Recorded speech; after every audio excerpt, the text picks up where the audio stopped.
ناس بتشتكي، هو ليه استثمارات في تركيا من كل الدول العربية ما بيجيش مصر؟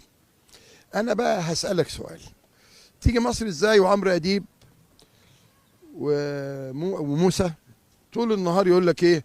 المصريين مش لاقي ياكلوا، هياكلوا رجلين فراخ. طب أنا أجي بلد بتاكل رجلين فراخ؟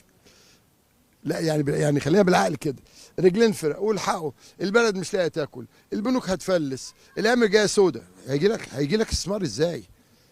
الاستثمار يعني امن وامان ومنظومه اقتصاديه في البلد دي منضبطه. هو ده الاعلام؟ هم دول اللي مخوفين العالم كله. لما اعرف الاستثمارات بملايين الريالات، مليارات الريالات السعوديه في تركيا ازعل، عشان دي بلدي اولى. بس هيجوا ازاي المستثمرين هنا؟